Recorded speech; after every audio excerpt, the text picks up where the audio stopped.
ठीक है। अब हम करते हैं duties to inquire certain matter.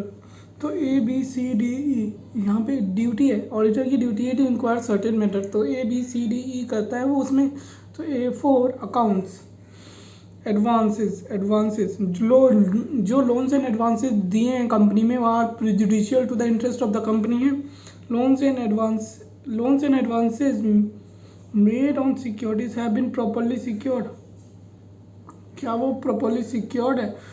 Terms of prejudicial to the interest of the company, जो टर्म्स हैं, जो लोन्स एंड एडवांसेस दिए आपने किस पे? सिक्योरिटी पे, क्या वो प्रॉपर्ली सिक्योर्ड है?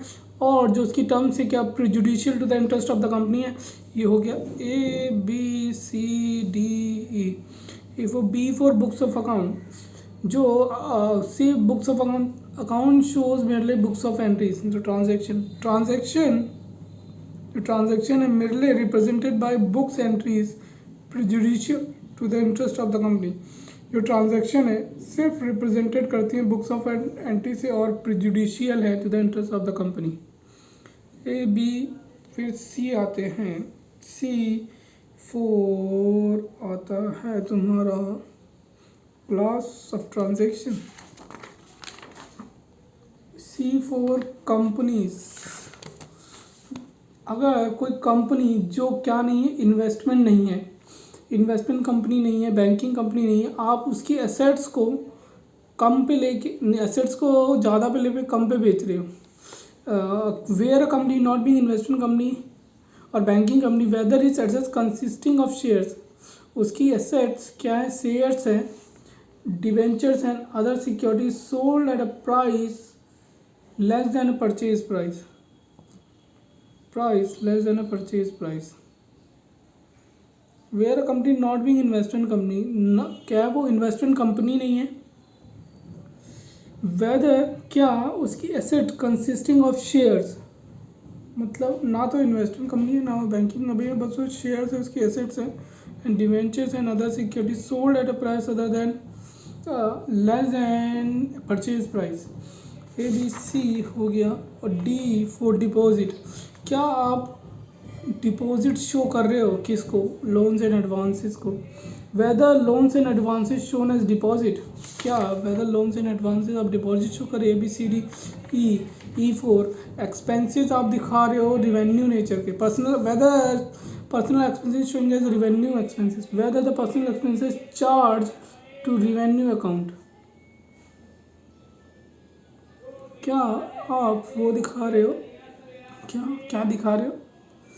पर्सनल एक्सपेंसेस आप रिवेन्यू नेचर के दिखा रहे हो, whether personal expenses charge to revenue account. तो ए फोर क्या है? A four loans and advances दिए हैं आपने on made on security, loans and advances made on security, whether made on security have been properly secured और the terms है prejudicial to the interest of the company है।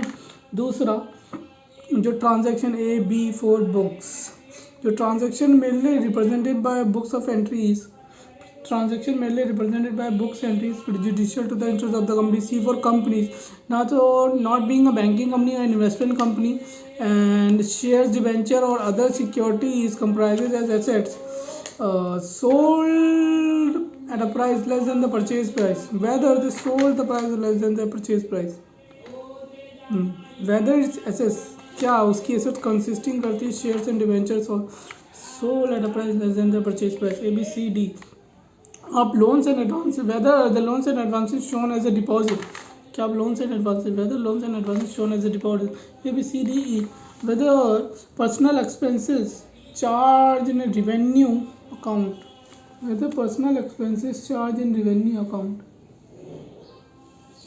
whether personal expenses charged in a revenue account।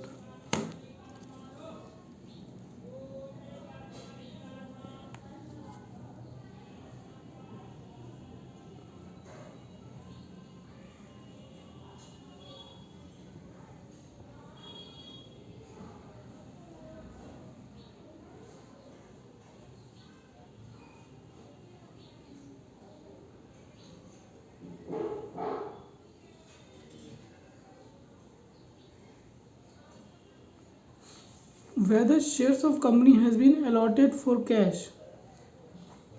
Weather क्या shares आपको whether आपने shares को cash में allot करा था और प्रॉपर रिकन्सिलेशन है उसका. Whether the cash has been received, क्या आपने कैश शेयर्स को कैश में इशू करा था. Whether company have been allotted for cash, where shares of company, जो कंपनी के शेयर्स हैं अलॉटेड कर दिया कैश की. तो वेदर कैश रिसीव्ड, एंड क्या आपको कैश मिल गया. अगर कभी रिसीव नहीं हुआ तो पोजीशन जो books of account balance sheet है वो करेक्ट है, रेगुलर एंड नॉट मिसलीडिंग है. Auditor not required to report above matter, वो उसको रिपोर्ट नहीं करना ये matter unless special comments to make, उसको रिपोर्ट नहीं करना ये मैटर जब तक वो स्पेशल कमेंट नहीं होता. Auditor should report only when answer to any of the matter is adverse, अगर कोई एडवर्स है तभी रिपोर्ट करना है, जब तक कोई स्पेशल कमेंट नहीं होगा तब तक रिपोर्ट नहीं करना है, जब तक कोई क्या नहीं होगा, जब तक स्पेशल कमेंट नहीं होगा तब तक रिपोर्ट नहीं करना, जब तक उसका जो आंसर होगा एडवर्स नहीं होगा तब तक नहीं करना. तो अब आ जाते हैं ड्यूटी टू रिपोर्ट, क्या रिपोर्ट करना है मुझे. Duty to report, auditors report shall state, auditor की रिपोर्ट क्या करेगी, क्या स्टेट करेगी. ऑडिटर की रिपोर्ट स्टेट करेगी वेदर, वेदर वेदर सारे कहाँ से शुरू हो रहे हैं. Whether whether whether whether whether whether whether such other, फिर रूल 11 आ गया. तो सब में ही वेदर वेदर आ रहा है. ये है ड्यूटी टू रिपोर्ट. ये था certain matter, duty to inquire, ये उसकी ड्यूटी है कि इंक्वायर करेगा सर्टेन मैटर्स, और ये रिपोर्ट करने की duty. Auditor report shall state, auditor का रिपोर्ट शैल स्टेट, क्या स्टेट करेगा. पहला, whether he has sought and obtain all the information and explanation which are necessary, which are to the best of his knowledge, उसकी knowledge and belief में were necessary for the purpose of audit, and if not, अगर नहीं है, the detail thereof and the effect of such information on the financial statement. Wow. पहला, क्या उसने sought कर ली information and explanation which is to be best of his knowledge, which to the best of his knowledge and belief were necessary for the purpose of audit. and अगर नहीं है तो उसका क्या, उसका डिटेल्स, अगर नहीं है उसका डिटेल देयर ऑफ और effect of such information on the financial statement. क्या उसने साउट कर ली in all information and explanation which is to be best of his knowledge and belief and necessary, वर क्या है, नेसेसरी है for the purpose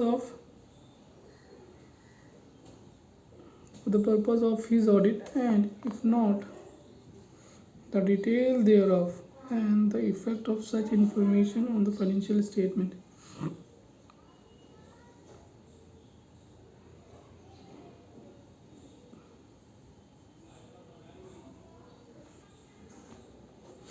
whether in his opinion, क्या उसकी ओपिनियन में proper books of account as required by law have been kept by the company.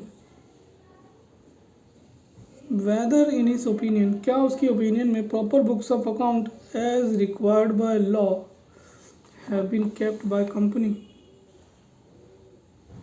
क्या उसकी opinion में प्रॉपर बुक्स ऑफ अकाउंट जो लॉ के द्वारा रिक्वायर्ड है has been kept, have been kept by the company so far as appear to his examination of, जो उसको दिखा examination of those books and proper returns adequate, and proper जो return है adequate है for the purpose of his audit has been received from branches not visited by him. Okay, दो चीज़ें हो गई है. फिर whether the report on accounts of branch office, whether the report, जो रिपोर्ट है on account of branch office, of the company audited under section 143 subsection 8 by a person other than auditor, companies का auditor have been sent to him. क्या जो branch office की report थी, whether the report of accounts of branch auditor of the companies, audited किसने करी है, by other than the principal auditor, other than the companies का auditor have been sent to him and a manner has been dealt with in preparing report, उसको deal कर लिया है report prepare करने में. तो तीन चीज़ हुई.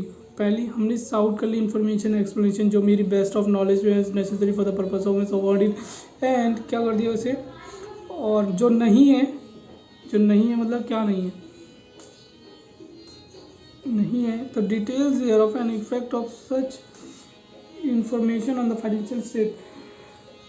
और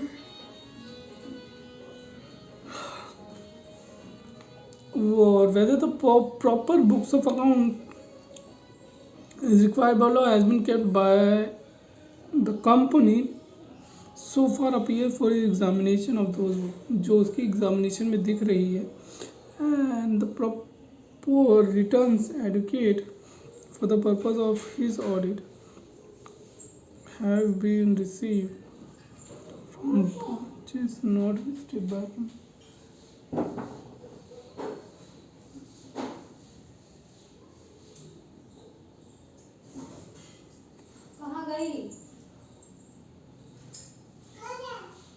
क्यों गेट खोले मेरे रूम का? हैं? डरती नहीं हो मेरे से?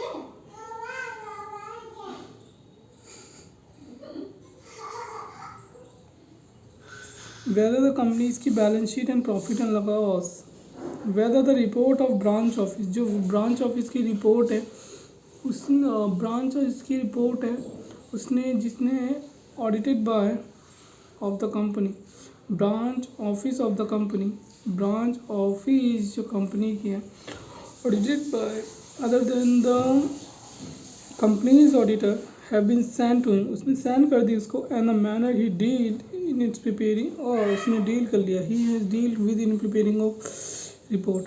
वेदर द कंपनीज का balance sheet and profit and loss deal in the report और agreement with the books of account and return, जो balance sheet and profit and loss है डील करता है with in report, with in the report और agreement करता है books of account and return से agreement करता है, बुक्स ऑफ अकाउंट से. जो balance sheet and profit and loss है deal with in the report, जो उसने रिपोर्ट में डील करा है वो एग्रीमेंट करता है किससे, books of account and return से.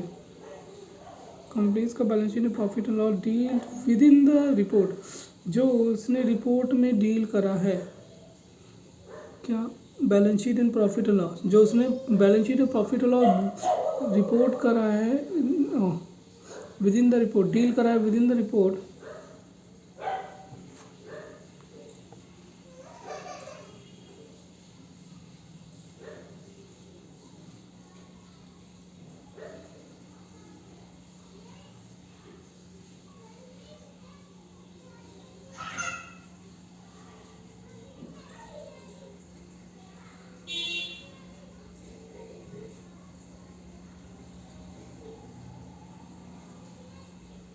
Financial statement comply with accounting statement. Whether in his opinion, उसकी ओपिनियन में फाइनेंशियल स्टेटमेंट कंप्लाई कर रहे हैं अकाउंटिंग स्टैंडर्ड्स, उसके ओपिनियन में कंप्लाई कर रहे हैं accounting standards. Observation and comments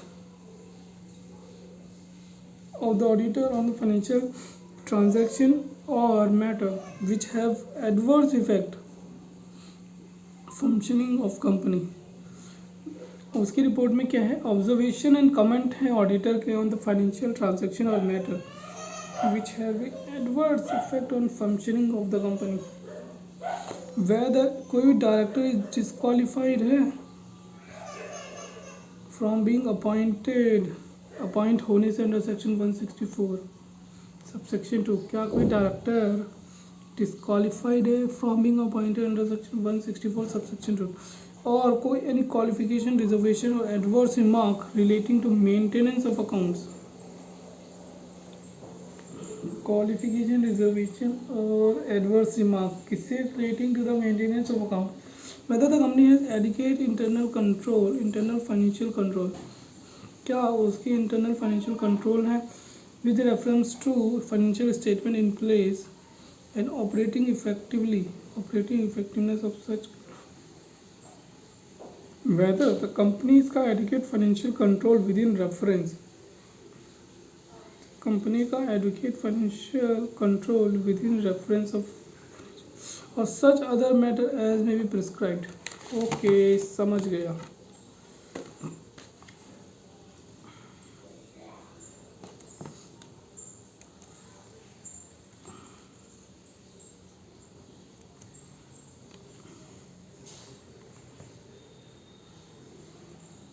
और तो सेक्शन 143 सब सेक्शन 12 करना है जिसमें हमें बताना होता है, तो हमें विद इन 2 डेज़ में क्या करना है, बोर्ड और ऑडिट कमेटी को बता देना है और उनका सीकिंग रिप्लाई करना है विद इन 45 डेज़। अगर रिप्लाई आ जाता है तो हम सेंट्रल गवर्नमेंट को विद इन 15 डेज़ में कर देंगे। क्या क्या करेंगे, अपनी रिपोर्ट और उनका अब मेरा रिप्लाई और मेरा कमेंट विद इन 15 डेज़ में रिप्लाई में। अगर रिप्लाई नहीं आता तो मैं ओनली फॉरवर्ड करूँगा अपनी रिपोर्ट, सेंड करूँगा किसको, secretary of MCA in envelope seat, और कैसे करूँगा, एक्नॉलेजमेंट ड्यू के साथ, registered port with acknowledgement due. और रिपोर्ट किस में करूँगा, एडीटी 4 में, और लेटर हेड पे मेरा एड्रेस होना चाहिए, ईमेल होना चाहिए, मोबाइल नंबर रिजनी signed auditor seal plus membership number होना चाहिए। अगर फ्रॉड 1 करोड़ से कम है तो मेरे को 2 दिन में बताना है बोर्ड और ऑडिट कमेटी को, और मेरे को बताना है नेचर ऑफ फ्रॉड क्या, अमाउंट ऑफ फ्रॉड क्या, पार्टी कौन कौन सी इन्वॉल्व है। और ये बोर्ड रिपोर्ट में भी क्या होगा, बोर्ड रिपोर्ट में भी डिस्क्लोज होगा कि नेचर क्या है, अमाउंट क्या है, पार्टी कौन कौन सी इन्वॉल्व है और कोई रेमेडियल एक्शन लिया गया है या नहीं। 140 safeguard of auditor out of the good faith, safeguard of auditor, the provision of reporting fraud also apply to cost secretary auditor, cost and secretarial auditor पे भी यही प्रोविज़न लगता है। Penalty of non compliance, listed company के case में 5 lakh, any other company 1 lakh, और the auditor is required to report under clause 9 para 3 2020 में। Clause 11 में देना पड़ेगा फ्रॉड,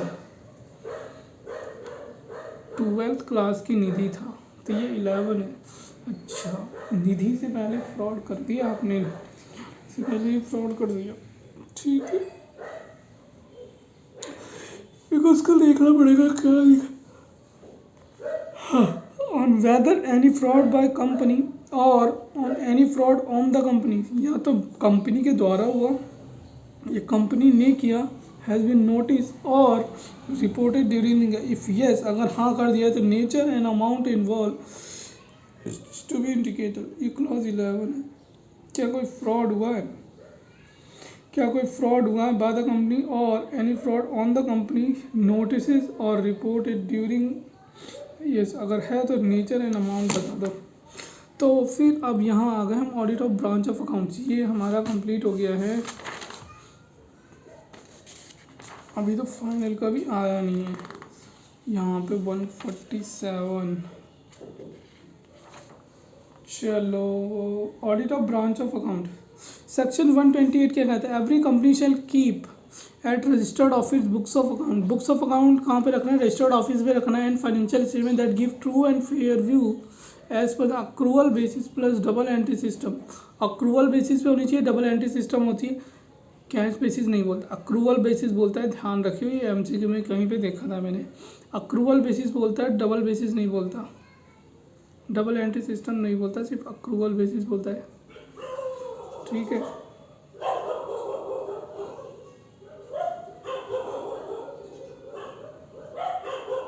अक्रूवल बेसिस बोलता है।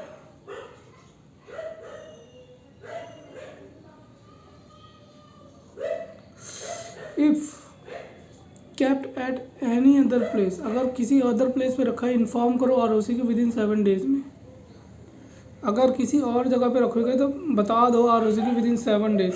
If company has branch office it can keep books of branch at office and proper summarized return to registered office periodically. अगर उसकी branch office है और वहाँ तुम रखते हो तो तुम्हें रजिस्टर्ड ऑफिस में प्रॉपर समराइज्ड रिटर्न देनी पड़ेगी रजिस्टर्ड ऑफिस को. 143(8) power and duties of company auditor in relation to branch auditor in branch auditor. Branch account can be audited by company का ऑडिटर और एनी अदर क्वालिफाइड पर्सन. अगर कोई branch situated outside India है then auditor shall be done audit shall be done by auditor, या तो वो खुद करेगा या पर्सन ड्यूली वहाँ पे जो अपॉइंट हो सके auditor, qualified to be appointed as auditor as per the laws that country. और branch auditor different shall share his report with company. अगर ब्रांच ऑडिटर क्या होगा, डिफरेंट होगा, तो वो कंपनी ऑडिटर के साथ अपनी शेयर करेगा रिपोर्ट. ऐसे 600 shall apply in such case. तो right of principal auditor to visit component, वो जा सकता है एंड एग्जामिन कर सकता है बुक्स एंड रिकॉर्ड अगर वही नेसेसरी है. ऑब्टेन करेगा sight of other auditor work adequate for him ordinary procedure. Advice करेगा ऑडिटर को टू यूज हिज वर्क, कि उसका वर्क करेगा. कोऑर्डिनेट करना है प्लानिंग स्टेज पे. इन्फॉर्म कर देना about the requiring special consideration. Advice करेगा तुम्हें, मैं तुम्हारे वर्क को यूज़ कर सकता हूँ. कोऑर्डिनेट करना मेरे को प्लानिंग स्टेज पे. मैं इन्फॉर्म कर दूंगा तुम्हें about the areas special consideration, तुम्हें यहाँ देखना है. और procedure for identifying inter component transaction that require disclosure. और time table for audit completion बता देगा. और advice about the significant accounting auditing reporting requirement. Obtain representation as to compliance with them. might discuss audit procedure applied or obtain written summary.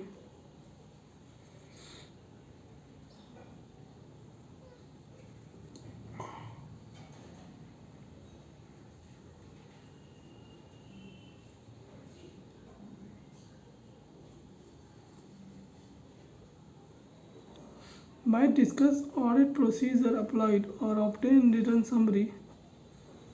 Other auditor procedure form questionnaire और checklist. वो क्या कर सकते हैं, questionnaire और checklist दे सकते हैं कि भैया तुम्हें मेरे से डिस्कस करना है. माइट डिस्कस प्रोसीजर अप्लाइड और ऑब्टेन रिटन समरी और other auditor procedures in form of questionnaire and checklist. NTE of procedure will depend upon the circumstances and knowledge. Competency of the auditor or knowledge can be enhanced through review of previous audit work. Knowledge कैसे enhance कर सकते थे.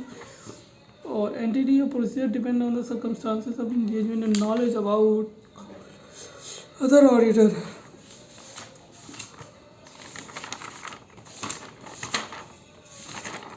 कुछ भी नहीं पढ़ा है अभी.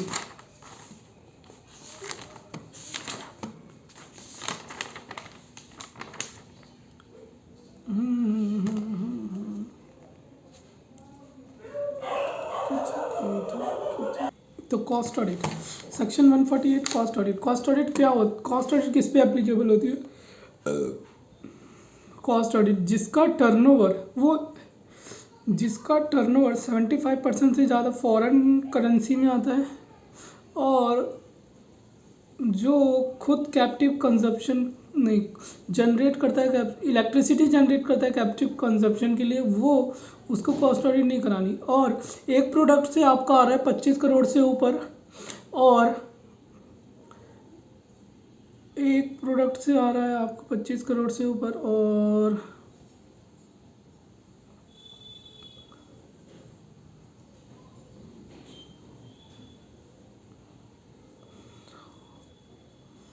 और 35 करोड़ से एक से ज़्यादा प्रोडक्ट है. तो section 148 companies cost audit report. Applicability and maintenance. Applicability of किस चीज़ की एप्लीकेबिलिटी, हमें मेंटेन करना है cost record. Turnover of product और सर्विसेज 35 करोड़ और more. Product and services. Cost audit applicability, यहाँ पे कॉस्ट ऑडिट है. Applicability of maintenance of cost record, हमें कॉस्ट रिकॉर्ड मेंटेन करने जब 35 करोड़ से ऊपर का टर्नओवर होगा, 35 करोड़ और मोर का है. और हमें ऑडिट कब करवानी है, जब हमारा टोटल ओवरऑल 50 करोड़ से हो इंडिविजुअल प्रोडक्ट और सर्विसेज ओवरऑल एंड मतलब ओवरऑल कितना हो 50 करोड़ से ऊपर हो, इंडिविजुअल का कितना हो 25 करोड़ से ऊपर, और ओवरऑल टर्नओवर कितना 100 करोड़ से ऊपर है, इंडिविजुअल प्रोडक्ट सर्विस का 35 करोड़ से ऊपर। ये रेगुलेटेड सेक्टर का है और नॉन रेगुलेटेड सेक्टर का। दीज लिमिट्स का are not given in ICISM still have share for the reference purpose. ठीक है, तो देखो मेंटेन करना है कॉस्ट रिकॉर्ड आपका 35 करोड़ से ऊपर होना चाहिए टर्नओवर, प्रोडक्ट और सर्विस का 35 करोड़ से ऊपर। बट ऑडिट करवाने के लिए रेगुलेटेड सेक्टर में आपका होना चाहिए कितना, ओवरऑल का 50 करोड़ रेगुलेटेड सेक्टर, और नॉन रेगुलेटेड का ओवरऑल 100 और 25 सिंगल प्रोडक्ट और सर्विस से, और यहाँ भी इंडिविजुअल प्रोडक्ट और सर्विस 25 और 35। नॉन एप्लीकेबिलिटी जिसका एक्सपोर्ट इन फॉरेक्स आता है 75% से ज़्यादा, 75% से ज़्यादा,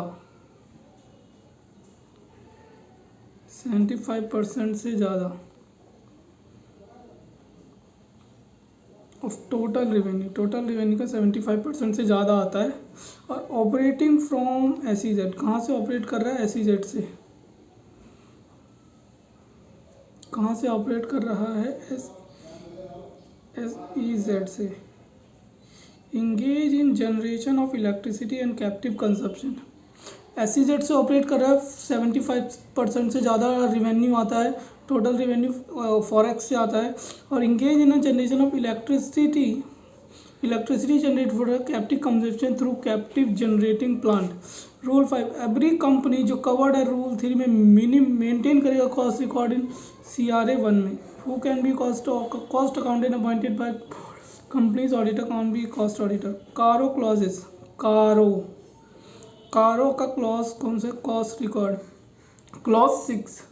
Caro auditor has to report whether the maintenance of cost record have been specified by the company CG under 148 of the companies, whether such accounts and records have been made and maintained। मतलब कि हमें कारो में इसे क्या करना है, बताना है क्या कंपनी को कॉस्ट और रिकॉर्ड मेंटेन करने की जरूरत है, क्या उसने मेंटेन करा बस।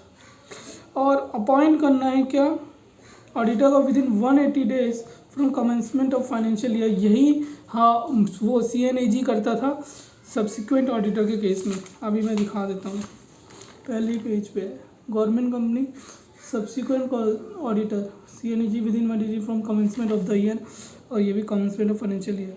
फाइल करेगा notice of appointment with CG in form CRA 2 with fee within 30 days from board meeting or 180 days of commencement of financial year whichever is earlier।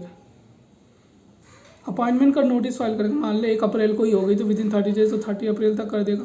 और 1 अप्रैल तक ही नहीं हुई मीटिंग तो बट 120 डेज का गैप चाहिए, तो 1 अप्रैल तक हो ही कैसे नहीं सकती, तो ठीक है within 180 days.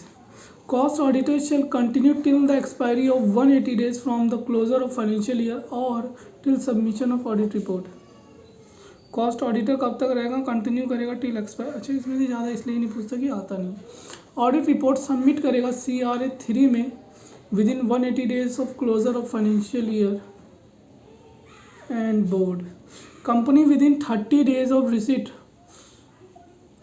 Of report furnish करेगा CG को inform CRA 4 in XBRL format plus explanation of every qualification and reservation. In case any default of this rule, अगर कोई रूल्स का डिफ़ॉल्ट हुआ 147 में ऑफिसर और ऑडिटर, पेनल्टी 139 से 146, 25 से 5 लाख कंपनी पे, 25,000 से 5 लाख ऑफिसर पे, 10,000 से 1 लाख। और आपने डिफ़ॉल्ट कर दिया 139, 144, 145 ऑडिटर के लिए 25,000 से 5 लाख और 4 times of remuneration whichever is lower. अगर ये wilful default intention to deceive the punishable होगा 50,000 से 25 लाख और 8 times of remuneration whichever is lower plus imprisonment up to 1 year और लाइबल टू रिफंड रेम्यूनरेशन, वो रिफंड भी करेगा remuneration और पे करेगा damages to companies statutory creditor और अदर लॉसेज। अगर ऑडिटर फर्म होगी prove that the person involve in fraud liability of concern partner, ये प्रूफ करने की किसकी है, कंसर्न पार्टनर की, भैया मैं इन्वॉल्व नहीं था। Criminal liability in respect of other than fine, तो partner who are involve in a fraud only liable. तो यहाँ पे हमारा होता है आईपीसी का खत्म। ये था आईपीसी, समझ में आया क्या, मगज में आया क्या। अब आएंगे फाइनल अकाउंट प्रिपरेशन।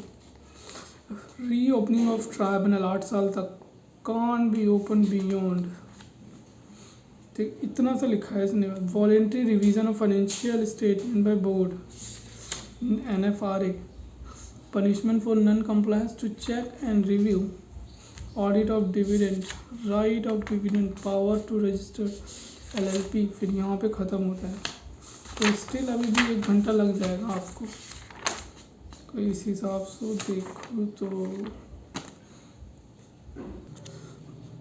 तो अब final account and preparation and presentation section 129 के दिन ट्रू एंड फेयर व्यू होना चाहिए to be satisfied by the financial statement, comply करेगा अकाउंटिंग इंसेंटिव नोटिफाइड कराए जो नोट। सेंट्रल गवर्नमेंट एक्सेप्ट कर सकती है कंपनीज को in defend production from AS of segment reporting. Provision of DTL not apply for public financial institution. Gate खोल के उधर भागती रही।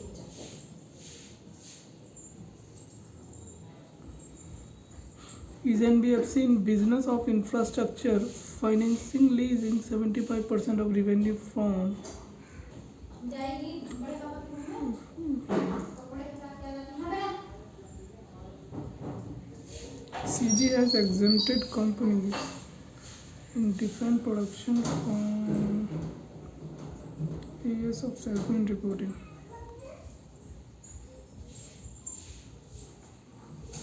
CG ने क्या करा है, एग्जाम कर रखे कंपनी के जो डिफेंस प्रोडक्शन में है from AS of segment reporting. Provision of DTL not apply for public financial institution which is NBFC in business and infrastructure finance leasing.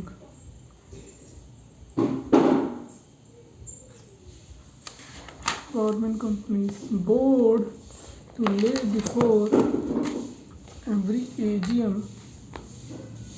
financial statements for the financial year. Board to lay before every AGM.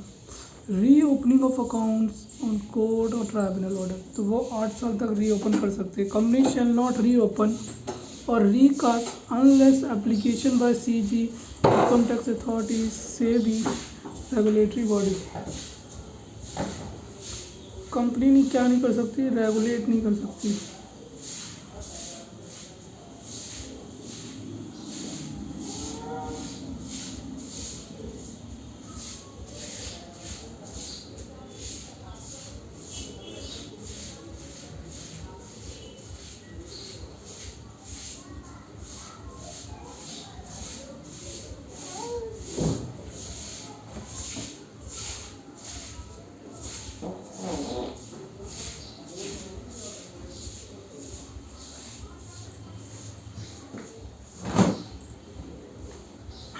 Company क्या नहीं करेगी, reopen नहीं करेगी और recast नहीं करेगी financial statement unless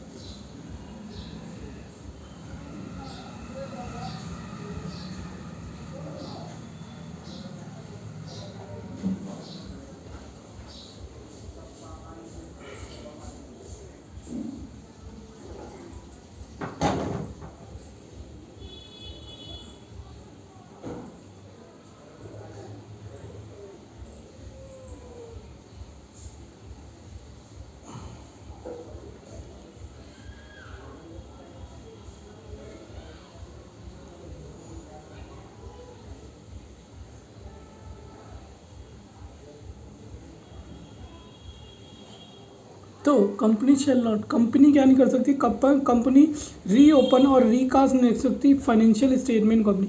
company अगर क्या क्या नहीं कर सकती, अब रीओपन नहीं कर सकती और रिकास्ट नहीं कर सकती।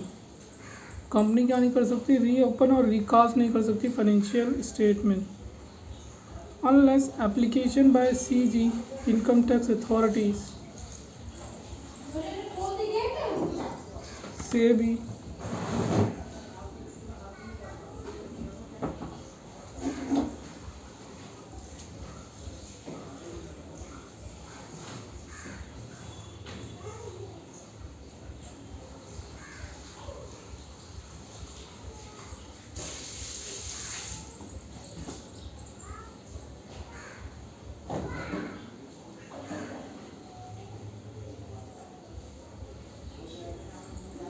कैसे जा रहा है?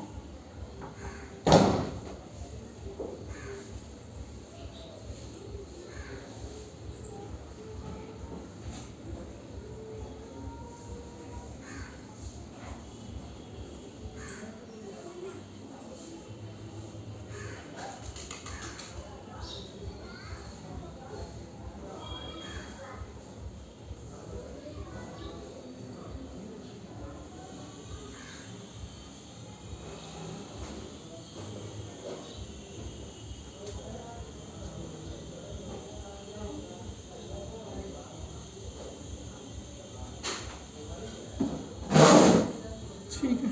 कंपनी ने रीओपन नहीं कर सकती, रिकास्ट नहीं कर सकती फाइनेंशियल स्टेटमेंट अनलेस जब तक सीजी उसे एप्लीकेशन ना दे दे इनकम टैक्स से भी, रेगुलेटरी बॉडी कोई भी, और कोई order by tribunal to effect that, कोई भी ऑर्डर है ट्राइब्यूनल के द्वारा to effect that earlier account prepared in fraudulent manner. पहले का अकाउंट क्या करे, किस वजह से दिए, जो पहले का अकाउंट थे उसने प्रिपेयर करे थे फ्रॉडलेंट मैनर में, पहले का अकाउंट उसने फ्रॉडलेंट मैनर में,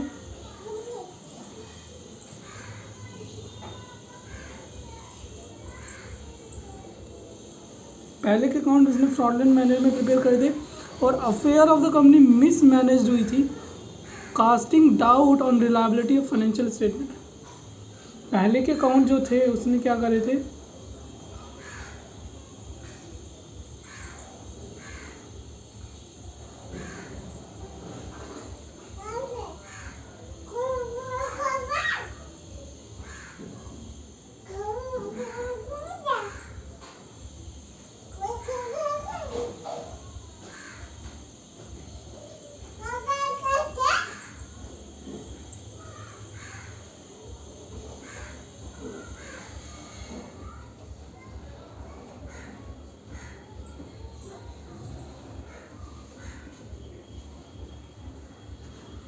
पहले के अकाउंट फ्रॉडलेंट मैनर में प्रिपेयर हुए थे और अफेयर जो कंपनी के थे मिसमैनेज थे, casting doubt on reliability of financial statement, और जो अफेयर थे मिसमैनेज थे, कंपनी का अफेयर मिसमैनेज थे और casting doubt of financial statement. Such order for reopening can not be made beyond 8 year, 8 साल से ज़्यादा आप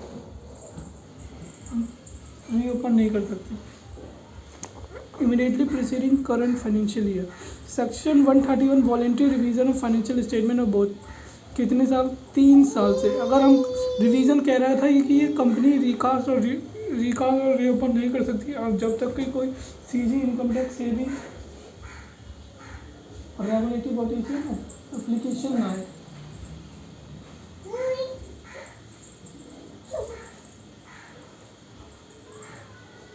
एप्लीकेशन ना आए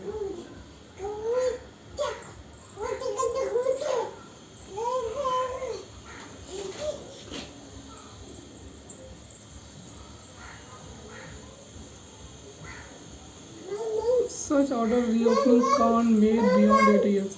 ठीक है, अगर अब it appear that to director of the company, Riyansi इधर आओ, इधर आओ, इधर आओ, इधर आओ, इधर आओ। If it is appear that director of the company,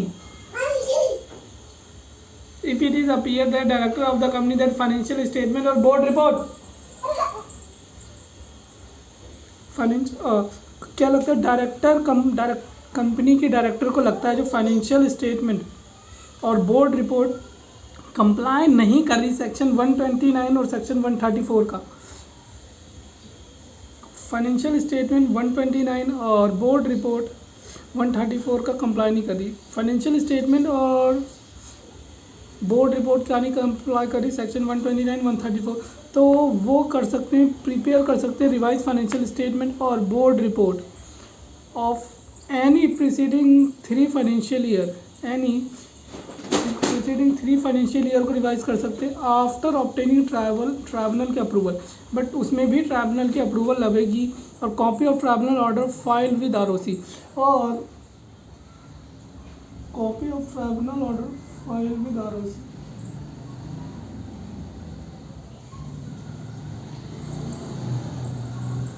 copy of tribunal order file with ROC.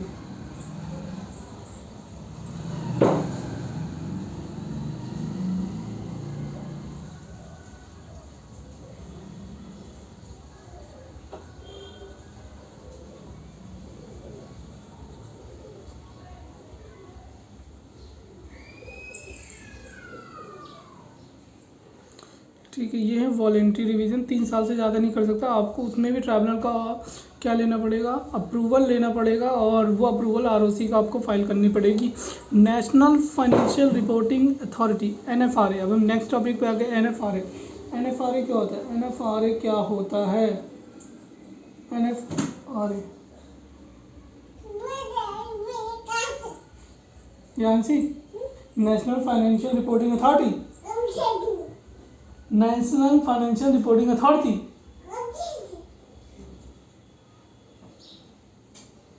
shall make recommendation to CG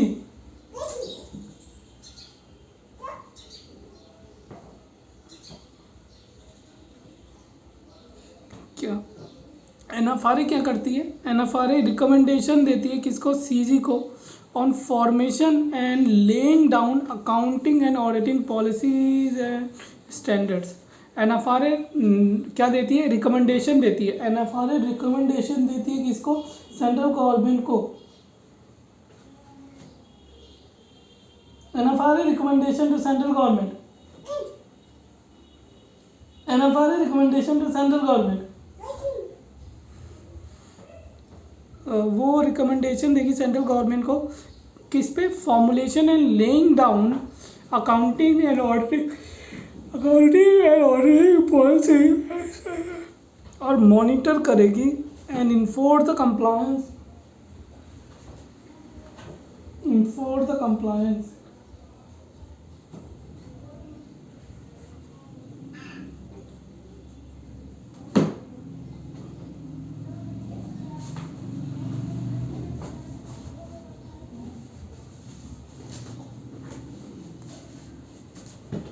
enforce the compliance, monitor करती है एंड इन्फोर्स करती है कंप्लायंस विद, मॉनिटर करेगी और इन्फोर्स करेगी कि भैया कि आप कंप्लाई करो अकाउंटिंग एंड ऑडिटिंग स्टैंडर्ड्स को, और ओवरसी क्वालिटी ऑफ सर्विस, क्या देखती है, क्वालिटी ऑफ सर्विस देखती है, ऑफ प्रोफेशन इंश्योरिंग कंप्लायंस, उनकी क्वालिटी देखती है, क्वालिटी किसकी, सर्विस की, जो कंप्लाई कर रहे हैं प्रोफेशन, जो प्रोफेशन कंप्लाई कर रहे हैं स्टैंडर्ड्स, एंड सजेस्ट करती है measure of improving quality of service, और perform such other function as may be prescribe, जो भी प्रिस्क्राइब होगा। तो पहला वो रिकमेंडेशन देगी सेंट्रल गवर्नमेंट को फॉर फॉर्मुलेशन एंड, रिकमेंडेशन देगी formulation and, recommendation to central government, recommendation to central government,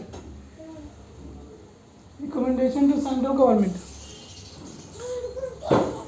recommendation देगी सेंट्रल गवर्नमेंट को on formulation and laying down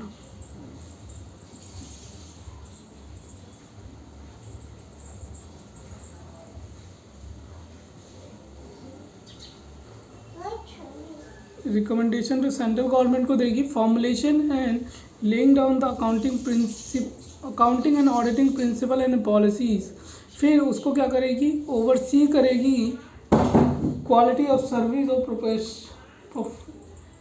professionals who are complying the accounting and auditing policies, और monitor करेगी compliance of with account, monitor करेगी compliance and accounting policies को,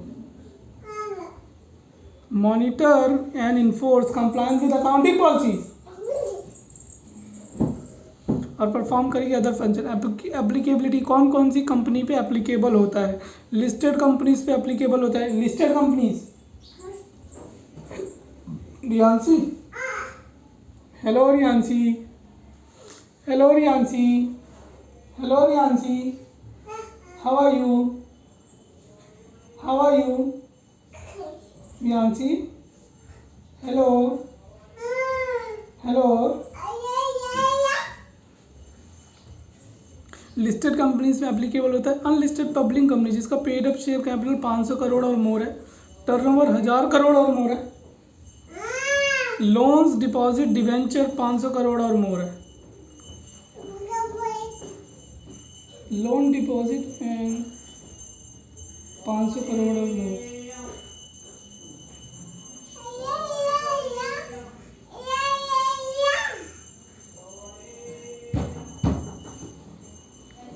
नहीं, ऊपर से दो धक्का, ऊपर से,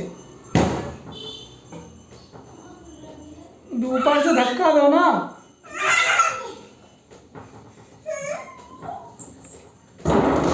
नीचे से खुल गया और ऊपर से कह रहे ऊपर से कहाँ था बाबू? पेड अप कैपिटल 500 करोड़ और मोर, टर्नओवर 1000 करोड़ और मोर, और loan deposit debenture 50 crore as on 31 March of preceding financial year. Insurance company पे, बैंकिंग कंपनीज पे, कंपनीज इंगेज ना, अरे ये सी ना, ये 500 दो बार 500 है और इंटू 2 से कर दो तो टर्नओवर हो गया 1000। Paid up share capital borrowing कुछ भी हो तो ये इस पे लगेगा 1000 कैपिटल। इंश्योरेंस कंपनी पे लगता है, बैंकिंग कंपनी पे लगता है, companies engage in generation of electricity पे लगता है, और any body corporate or company or person refer to NFRA by season public interest, जो पर्सन को रेफर करा है उसने पब्लिक इंटरेस्ट में। और body corporate or registered outside India, body corporate or registered outside India which is subsidiary associate or company referred in A to D, if income or net worth 20% of consolidated net worth. The above companies are governed by NFRA rules for 3 years after it ceases to fulfill the condition.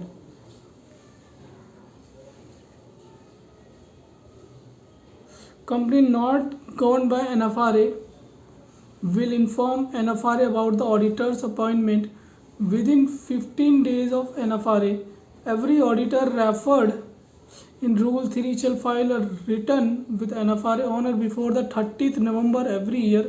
Form NFRA. Nice. Oh, 3 बनने हैं अभी तो। Let's see.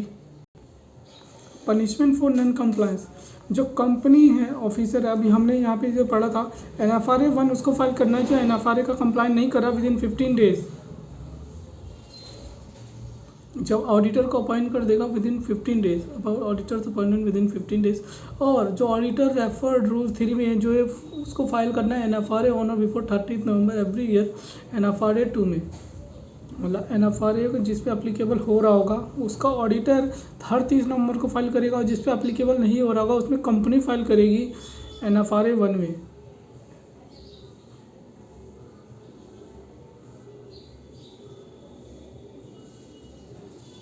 ठीक है बाकी सब ठीक है।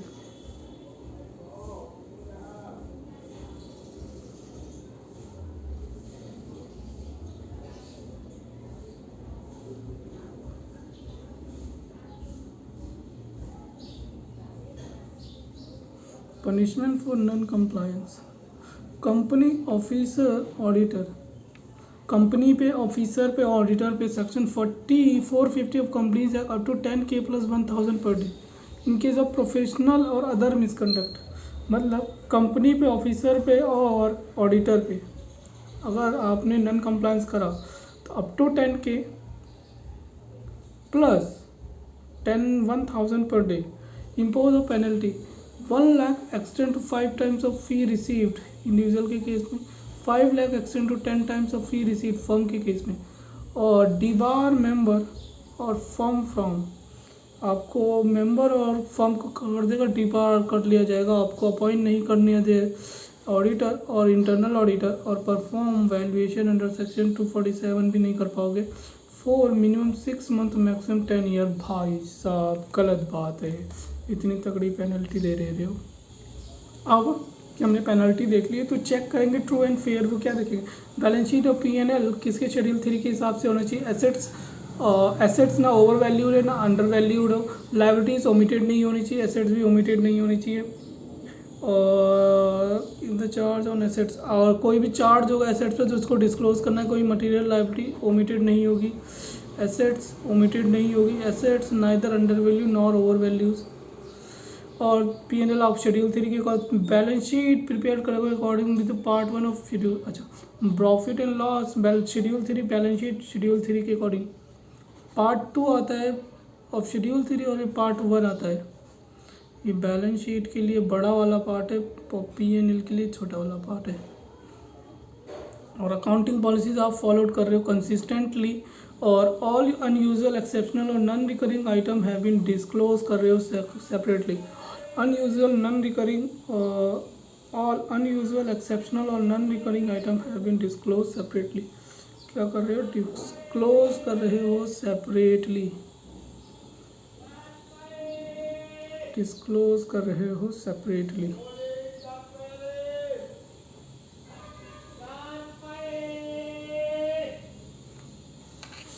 ये होगा हमारा true and fair view check. अब ऑडिट ऑफ डिविडेंड, यहाँ से आते हैं MCQ, तो थोड़ा अच्छा कर लो। डिविडेंड आपको देना हो तो आउट ऑफ प्रॉफिट दे सकते हो, after providing depreciation, after depreciation दे सकते हो डिविडेंड। डिविडेंड देना आफ्टर डेप्रिसिएशन दे दो, कोई दिक्कत नहीं है, under schedule 2। Transfer to reserves optional है, या आप ऑप्शनल है कि आप ट्रांसफ़र करो रिजर्व में ना करो। कंपनी में transfer such percentage of profit is considered appropriate to reserves irrespective of size or declared dividend। आपने जितना डिविडेंड डिक्लेयर किया उससे कोई मतलब नहीं, आप ट्रांसफर जितना चाहे रिजर्व में मार सकते हो। क्या कर रहा है, कंपनी का ट्रांसफर कर सकती है सच परसेंटेज ऑफ प्रॉफिट का percentage as is consider appropriate, जो उसको ठीक लगता है, to reserve irrespective of the size of dividend का साइज कुछ भी हो, आउट ऑफ पास्ट प्रॉफिट।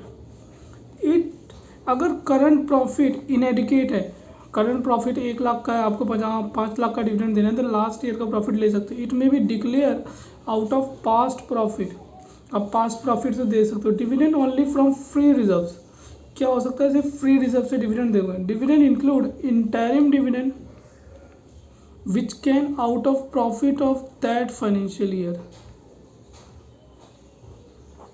अच्छा, इंटरिम फाइनेंशियल रिपोर्ट, ये वही है, मतलब साल के बीच में दे रहे हो तो करंट फाइनेंशियल ईयर से डिविडेंड दें। डिविडेंड इंक्लूड इंटरिम डिविडेंड में इंटरिम डिविडेंड भी आता है, which can out of profit of that financial year. अब अगर कंपनी लॉस कर रही है up to last quarter, if company loss during the financial year up to the last quarter,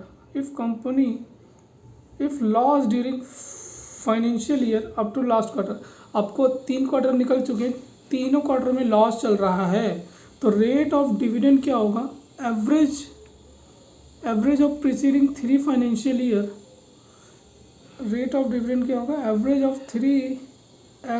rate of dividend equal to or maximum average of 3 financial, किस चीज़ का average, profit कुछ क्या, वाह, और इसे डिपॉजिट करवा दो within 5 days in separate account में in schedule bank from the date of declaration, फिर इसे पेड कर दो विद इन 30 डेज में। पहले हम क्या करें, दूसरे अकाउंट में डालेंगे तो उसके लिए टाइम चाहिए 5 दिन, कम से कम कितना 5 दिन लगता है, डिक्लेयर कर दिया, ट्रांसफ़र मार दो दूसरे अकाउंट में, 30 दिन के अंदर पे कर दो। और क्या करो, अगर आपने नहीं पे करा विद इन 30 दिन में 18% का इंटरेस्ट लगेगा, GST वाला इंटरेस्ट है, ठीक है, applicable, plus default director up to 2 year की जेल और 1000 per day. No offence on part of company if non payment due to operation. अच्छा, हमने आपको डिविडेंड नहीं दिया तो हम ऑफेंस नहीं मानेंगे। कौन कौन से ऑफेंस नहीं होगा? ऑफेंस नहीं होगा कब कब? आपने पेमेंट नहीं करी due to operation of any law, किसी लॉ की वजह से आपने पेमेंट नहीं करी, ठीक है। आपने पेमेंट किस लिए नहीं करी? किसी ऑपरेशन ऑफ लॉ की वजह से। शेयर होल्डर ने डायरेक्शन दे दिए कि भैया those direction can be complied and this told to share holder.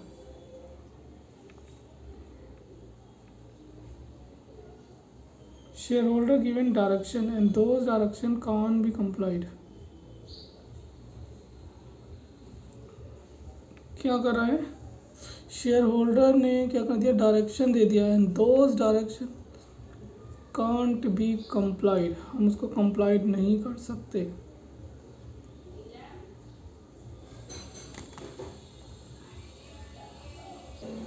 Share holder ने डायरेक्शन दे दिया and those direction can be complied, हम उसको कंप्लाइड नहीं कर सकते। This told to shareholder, हमने उसको बोल दिया।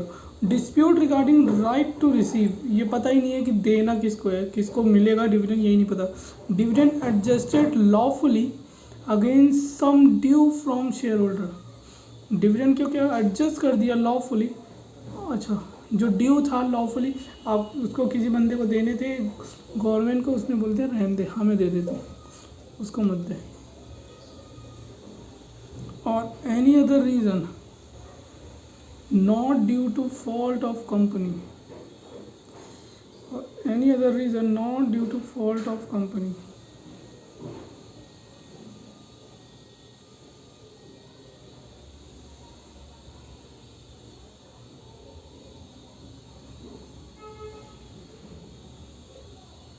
किसी और रीज़न से, not due to fault of company.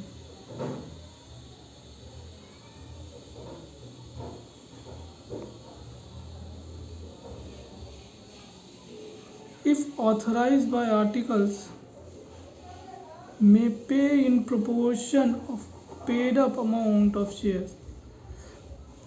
If authorized by articles मतलब आर्टिकल्स ऑथराइज हैं तो वो प्रोपोर्शन में पे कर सकते हैं paid up amount of share.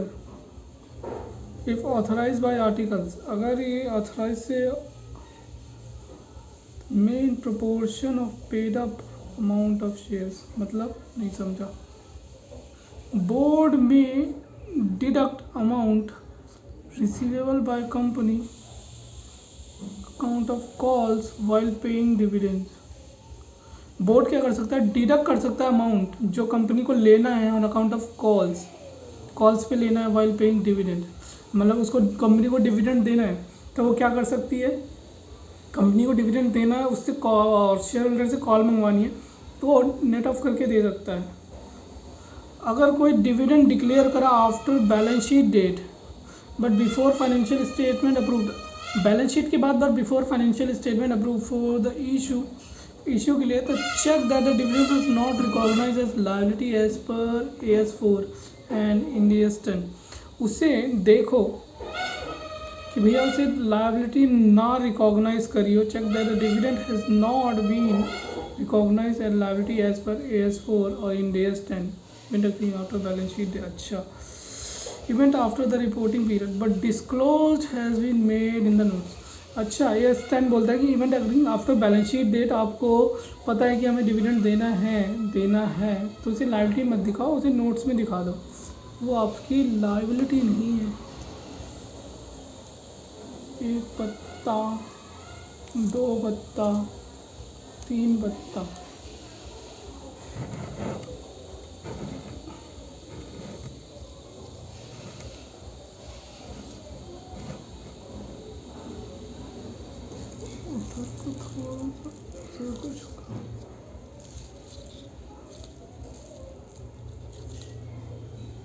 ठीक है, अनपेड डिविडेंड अकाउंट, अब इतना सुन लेते थोड़ा सा, है ना, क्योंकि ऐसे रिपीट करूँगा ना तो investor and education and production for utilise कर सकते हो for the purpose in according refund कर दो in such unclaim dividend, mature deposit, mature debentures, application money due to refund and interest thereon. Refund the investor education production fund shall be utilise, आप इसको utilise कर सकते हो for following purpose के लिए in according with such rules as be prescribe. Refund in respect of unclaim dividend, mature deposit, mature debentures, promotion of investor education aware, अच्छा इसमें से यूज़ करते हैं और रिफंड कर देते हो जो अनक्लेम डिविडेंड था, जो इन्वेस्टर एजुकेशन फंड में गए पैसे अब वहाँ पे बहुत सारे पैसे पड़े हैं, किस किस चीज़ के पड़े हैं, जिससे आए थे। प्रमोशन करोगे इन्वेस्टर को अवेयरनेस एंड प्रोटेक्शन हो जाए। डिस्ट्रीब्यूट करोगे of money disgorges among the eligible and identifiable applicant, आप डिस्ट्रीब्यूट कर दोगे और रीइंबर्स कर दोगे legal expenses incurred for pursuing class action site section 37 और एनी अदर पर्पज़ के लिए। ठीक है, सही है, होमवर्क ये है। Right to dividend, right to dividend, right shares and bonus shares to be held in abeyance, held in abeyance registration of transfer of shares, मतलब कि हमें राइट मिल रहा है, राइट शेयर्स मिल रहे हैं या बोनस शेयर मिल रहे हैं, हमने उसको अबेयंस में रख दिया, पेंडिंग कर दिया जब तक ट्रांसफ़र ऑफ शेयर्स नहीं मिल जाते। Payment of dividend and allotment of bonus shares and right shares to transfer is held in the abeyance till the title of shares is decided. Abeyance में till the title of shares is decided, जब तक title decide नहीं हो जाता, title decide नहीं हो जाता। Where अगर कोई इंस्ट्रूमेंट है of transfer of shares have been delivered to company, where any instrument of transfer of shares have been delivered to company for registration and transfer of such shares has not been registered,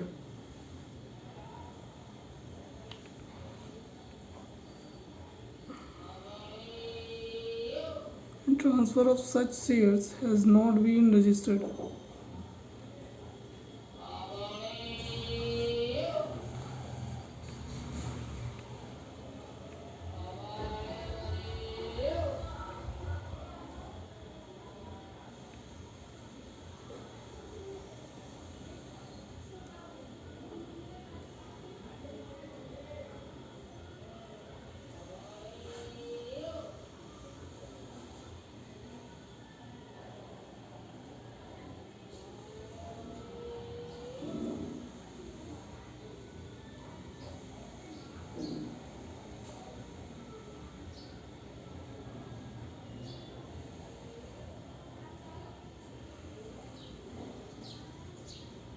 it shall transfer dividend in relation to such shares to special account referred in 124.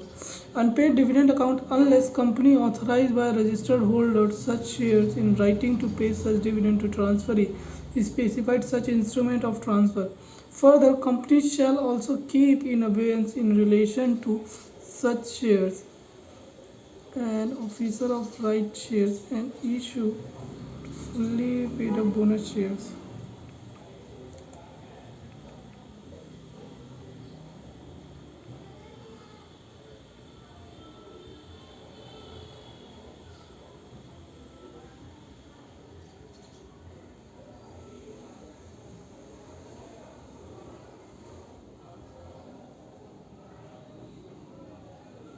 Depende.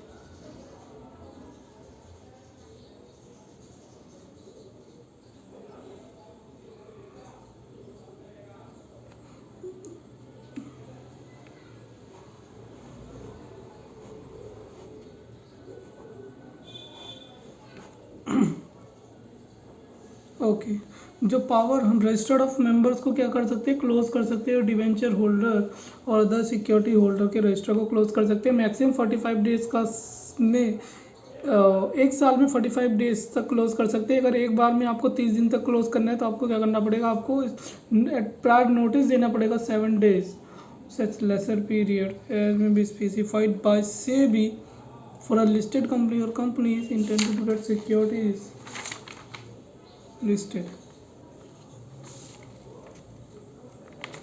ठीक है, अब हम आ जाते हैं किस पे, note से। Residual value, जो रेसिडुअल वैल्यू 5% रहती है, not more than original cost, not 5% से ज़्यादा नहीं होगी। Useful life of asset shall not ordinary different from useful life of specified in part C of schedule 2।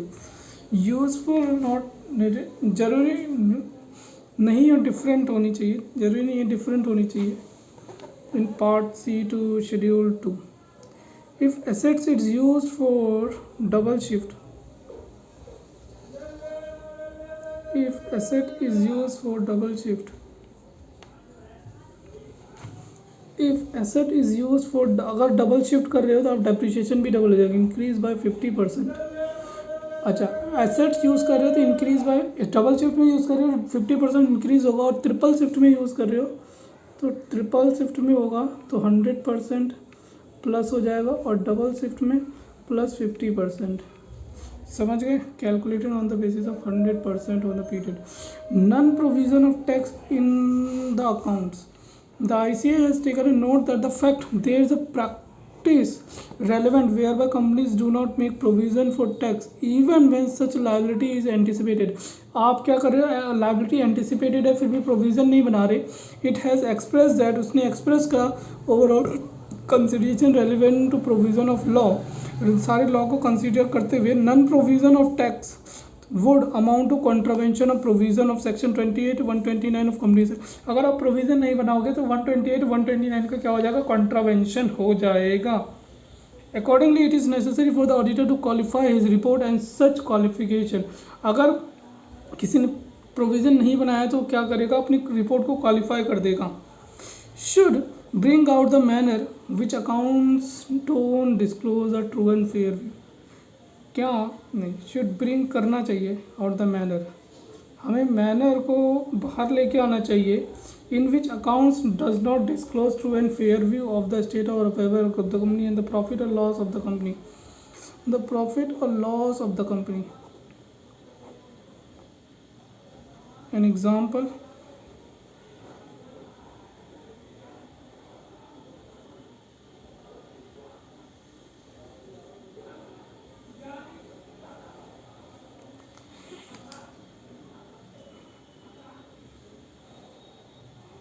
of manner in which report on balance sheet, report and balance sheet, statement of profit and loss may be qualified in respect of given below. The company has not provided for taxation in respect of its profit and estimated. The company has not provided for taxation in respect of profit.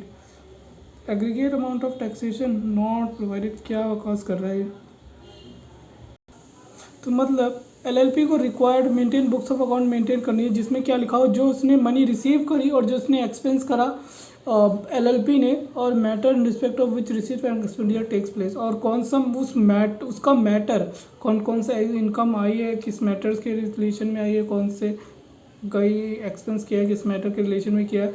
Assets और liabilities record होंगी। Cost of goods, so cost of goods purchase, inventory,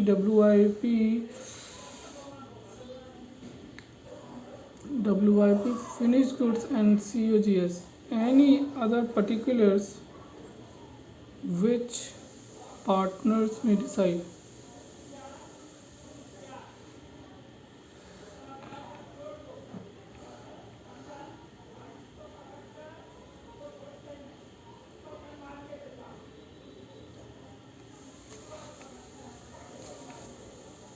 Advantage, purpose or need of audit. Auditing of accounts of LLP helps in deciding error and fraud. Advantage क्या है audit का, advantage क्या है audit का, तो accounts का audited करने से, auditing of accounts of LLP help करता है detecting error and fraud and verification of financial statement, disputes if any between any partners in a matter of accounts can be settled. Banks or financial institution lend money to the firms only on the basis of audited financial. अरे एक minute, ये पड़ा हुआ है। आप accounts का audit करवाते हो तो क्या हो जाता है, आपको डिटेक्ट हो जाते हैं एरर और फ्रॉड, और वेरिफिकेशन हो जाता है फाइनेंशियल स्टेटमेंट का। और जो डिस्प्यूट होते हैं बिटवीन द पार्टनर और मैटर अकाउंट्स, उससे आपका सॉल्व हो जाता है। जो बैंक हमें लैंड कर देता है कि ऑडिटेड हो रखे on the basis of audited accounts पे वो लैंड कर देता है मनी। और periodical visit and suggestion by the auditor suggestion दे देता है। Periodical visit will helpful in improving the management LLP for settling accounts between partners at the time of admission, death, retirements, insolvency, insanity, etc.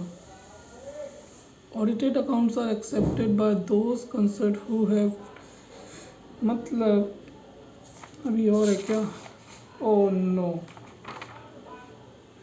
For setting accounts, हाँ set करने के लिए accounts हो जाते हैं between partner at the time of admission, death, retirement, insolvency and insanity, except by those concern who is dealing with LLP।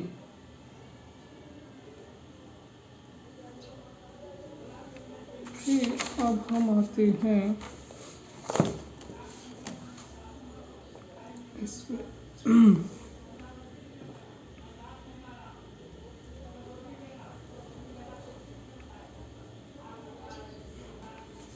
auditor's duty regarding audit of LLP.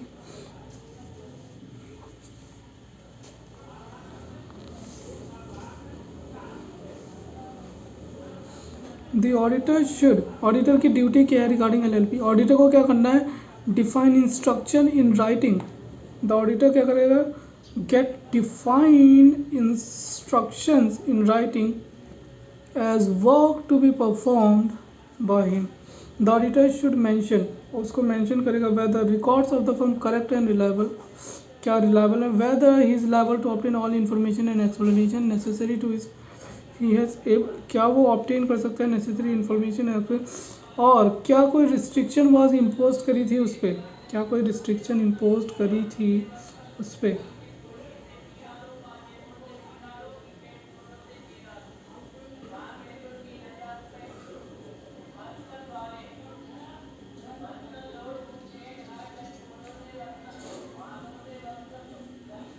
और the auditor should read करेगा LLP agreement and note the following provision.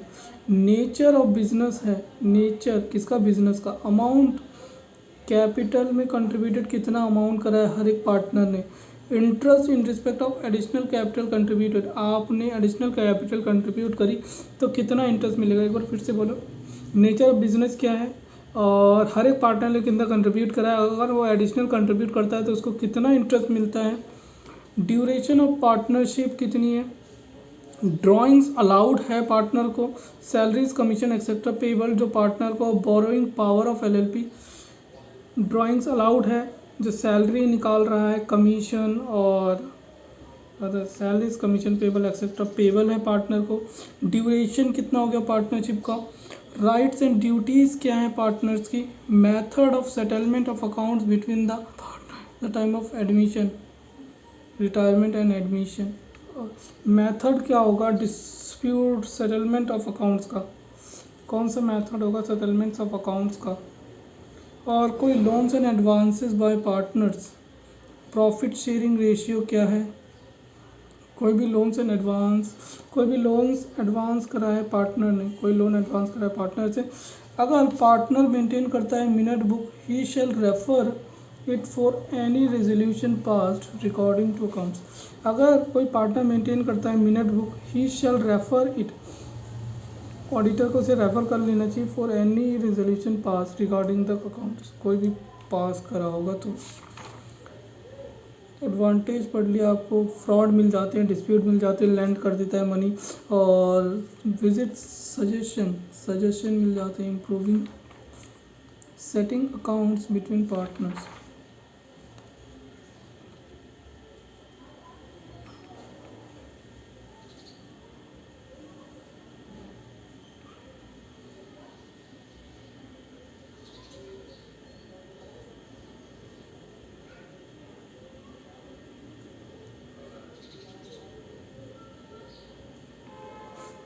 और फिर आते हैं miscellaneous topic पे। Miscellaneous topic AS1 disclosure of accounting policies in case of a company member should qualify their audit report in case disclosure of accounting policy in case of a company members should qualify their members क्यों कह रहा है qualify their audit in case accounting policies required to be disclosed under schedule 3 accounting policies को disclose करनी थी और any other provision companies act has not been disclosed जो उसको disclose करनी थी उसने disclose नहीं करा था मैं qualify कर दूंगा account has not been prepared accrual basis नहीं बनाया तो मैं disclose कर दूंगा फंड अच्छा डिस्क्लोज कर दूंगा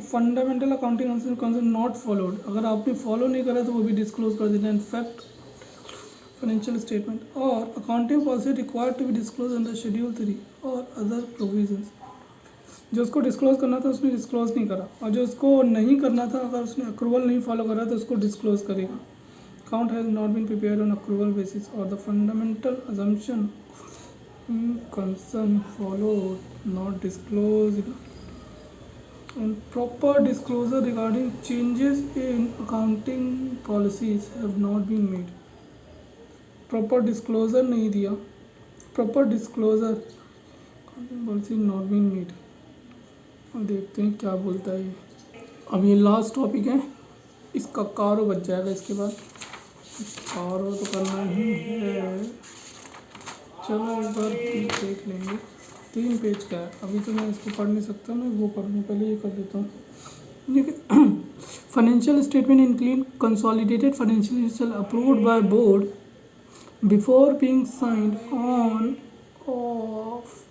on behalf of board by chairperson where he is not authorised by board chairperson where he is authorised by board chairperson sign करेगा अगर बोर्ड ने ऑथराइज करा है और अगर बोर्ड ने चेयरपर्सन को ऑथराइज नहीं करा तो 2 डायरेक्टर एक CS एक 2 director out of which 1 MD होगा इफ एनी अगर कोई है and by CEO CFO CS of the company और in case of OPC director before submission of for audit यहाँ पे करते हैं अगर चेयरपर्सन है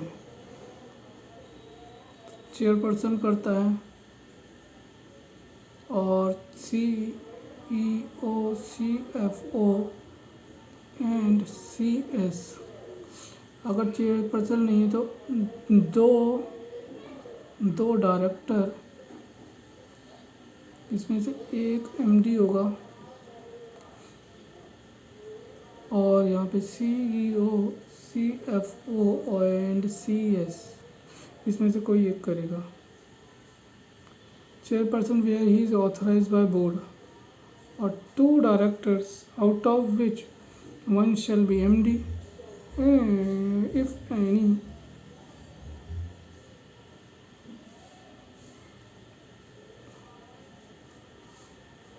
chairperson CEO CFO 2 director at least वो एक MD होगा और by CFO CEO the company और इन केस ऑफ OPC के केस में क्या होगा डायरेक्टर करेगा director before submitting the audit to the auditor तो यहाँ पे हमारा ख़त्म होता है कंपनी ऑडिट